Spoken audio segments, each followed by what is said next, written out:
آپ نے جو فرمایا کہ اگر آپ لوگ تھوڑی سی انویسٹمنٹ کر دیں یا جنس کو درمیان میں لیں تو آپ سود سے باہر نکل آئیں گے۔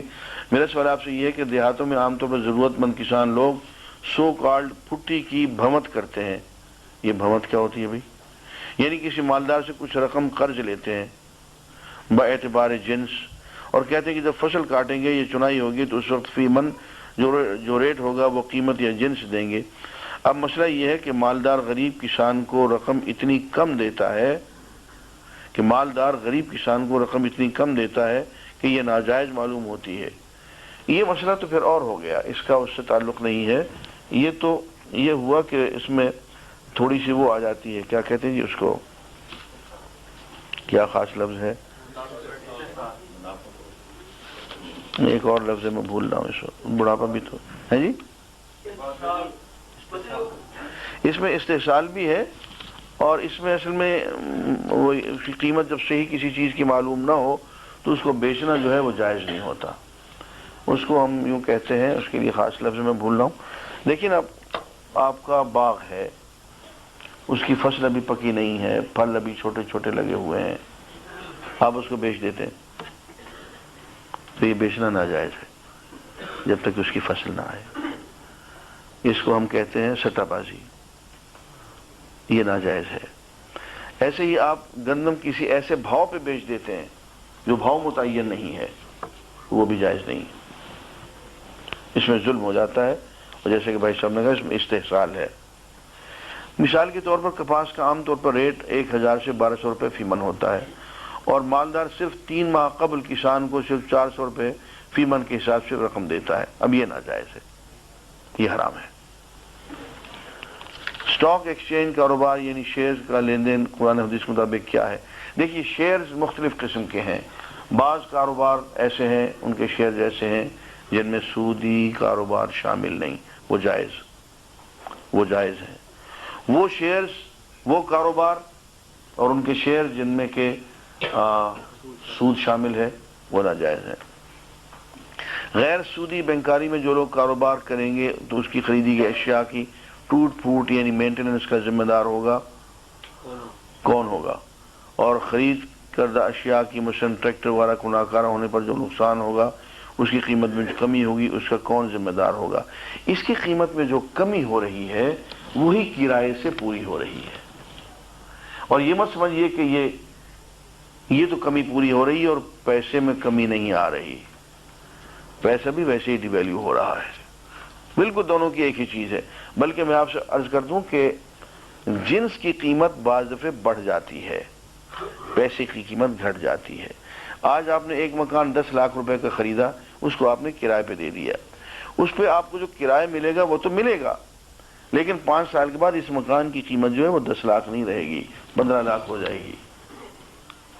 یہ سود چھوڑنے کا اور فائدہ ہے۔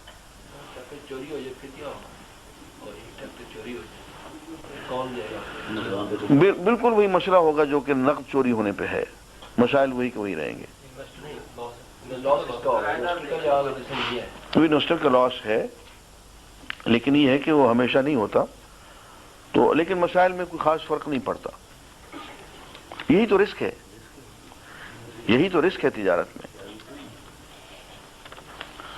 قرآن حکیم میں کئی مقامات پر نیک مردوں کو حوروں کے عطا کیے جانے کا ذکر ہے جن کو نہ کبھی کسی نے دیکھا نہ کبھی کسی نے چھوا ہوگا۔ گزارش ہے کہ نیک عورتوں کو کیا ملے گا؟ ان کے لیے خوبصورت مرد ہوں گے۔ وہ کیا لفظ ہے جی؟ غلمان کا لفظ ہو، یہ غلمان انہی کے لیے تو ہے نا۔ کیا بڑا گوشت کھانے کے بعد دوبارہ وضو کرنا ضروری ہے؟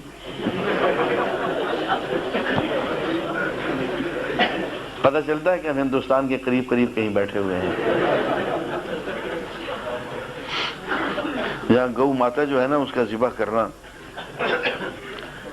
شکر ہے کلمہ نہیں کہہ دیا تھا۔ ہاں، حالانکہ آپ گوشت کھانے سے پہلے بھی وضو ہی میں ہوں اور باوضو ہی گوشت کھایا، گوشت کھانے سے کوئی وضو نہیں ٹوٹتا۔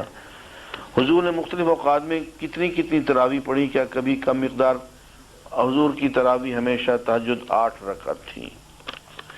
سورہ بقرہ کی آیت 15-19 کی تفصیل بتا دیں، یہ سب نکال لیجئے گا ابھی تو۔ نماز میں اگر واجب رہ جائے تو سجدہ سہو واجب ہے، لیکن سجدہ سہو کرنا بھی بھول گیا ہو تو پھر کیا کرے؟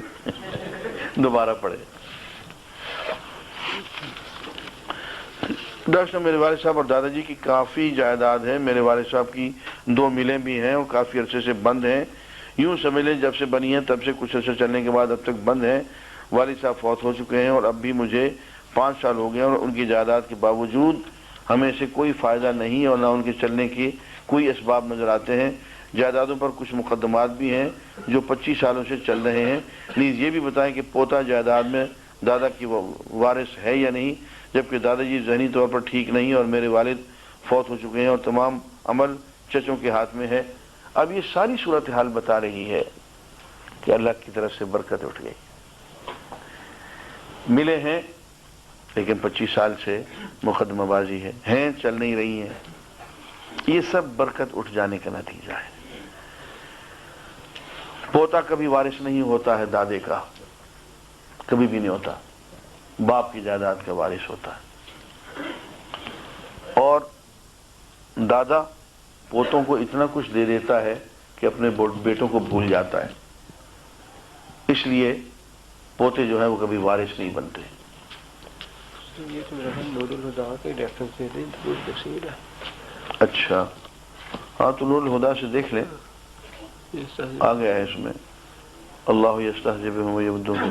ہاں نور الہدا میں دیکھ لیں، اسے میں نے بہت تفصیل سے گفتگو کی. کافی ڈیٹیل ہے. ہاں بہت وقت لگے گا اور سوالات میرے پاس ایسے ہیں کہ انشاءاللہ عصر تک آپ ہی بیٹھے رہیں گے اگر میں ان کے جواب دوں تو. جب ہم حضور کو پکار نہیں سکتے تو ہر نماز کے اتحیات میں ہم حضور کو پکار درود کیوں بھیجتے ہیں؟ یہ اللہ کا حکم ہے، وہ بھی اللہ کا حکم ہے، دونوں اللہ کے حکم ہے کہ نماز میں تو پکار لو، نماز کے علاوہ نہ پکارو. آپ نے اتنی پیاری باتیں کی کہ رونا آ گیا اور منہ میں نمکیات آ گئی. اس سے روزہ تو نہیں ٹوٹ جاتا؟ روزہ نہیں ٹوٹا. نیز بلغم نکلنے سے تو روزہ نہیں ٹوٹتا؟ جی نہیں ٹوٹتا. 24 گھنٹے کا اعتکاف کیسے اور کس دن بیٹھا جاتا ہے؟ جب چاہیں بیٹھ سکتے ہیں. آپ نے عورت کی امامت کو درست فرمایا، کوئی روایت بتلا دیجئے. ہاں حدیث میں موجود ہے اور فوری طور پر اس کا آپ اگر حوالہ جاننا چاہیں تو ڈاکٹر حمید اللہ مدد ذیل المنالی کی کتاب جو ہے خطبات مدراس، اس میں دیکھ لیجئے.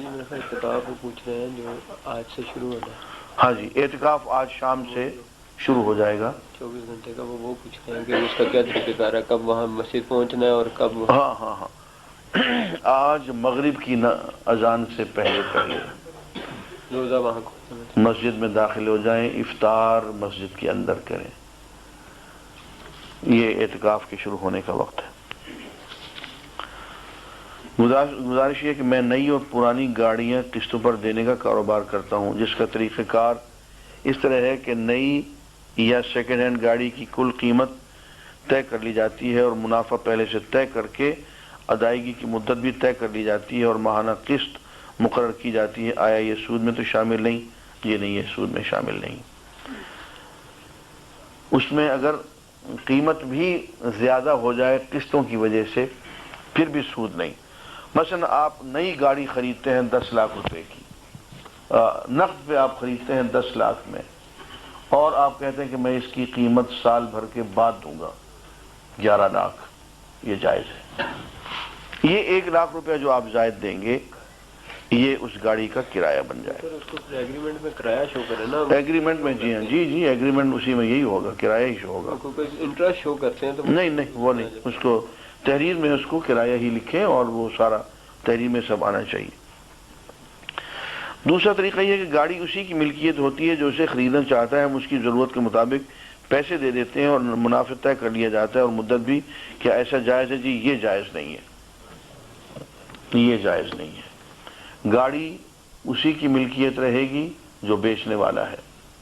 جب تک آپ پیسے نہیں دیں گے گاڑی آپ کی ملکیت نہیں بنے گی. جب آپ پورے پیسے دے دیں گے تب گاڑی آپ کی ملکیت بنے گی. آپ گاڑی کی ملکیت اس کو دے دیتے ہیں تو پھر تو وہ سارا معاملہ جو ہے سود کا ہو جائے گا. سورہ النور الزانی لا ينکح الا زانیۃ او مشرکۃ والزانیۃ لا ينکحها الا زان اور مشرکہ.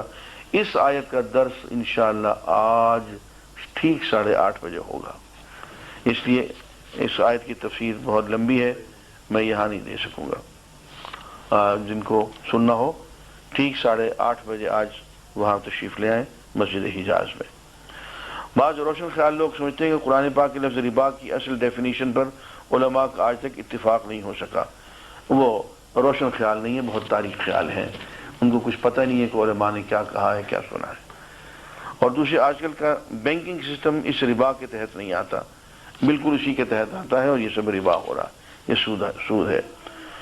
کینیڈا میں مقیم ایک مسلمان خاتون کا سوال، جہاں کام کرتے ہیں وہاں بہت سارے غیر مسلم بھی ہیں، وہاں وہ اپنے مذہب کے لحاظ سے کپڑے، بول چال، کھانا پینا وغیرہ کیسا ہونا چاہیے؟ اکیلی رہتی ہوں۔ بالکل آپ ان کی زبان بول بھی سکتی ہیں، ان کے کپڑے بھی پہن سکتی ہیں، لیکن ذرا سا حجاب کا خیال رکھ لیں۔ According to Islam what is spiritual capitalism?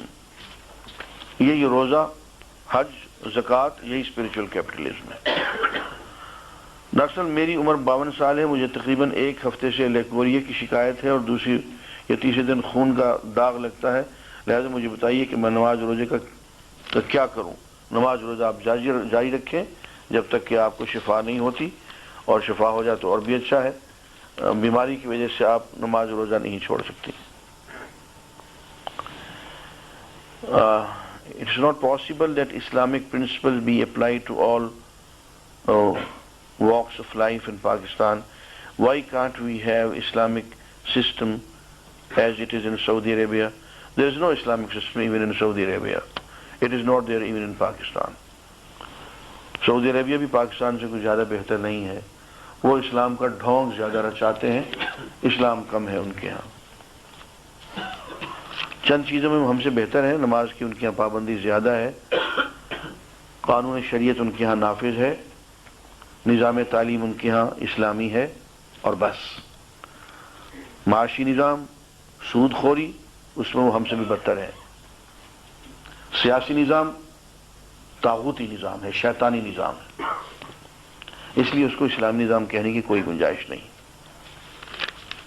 ملوکیت اور ظالمانہ ملوکیت، جس کو پکڑ کے جیل میں ڈال دے، کوئی مقدمہ نہیں، کوئی پوچھ گچھ نہیں، یہ کوئی اسلام نہیں ہے۔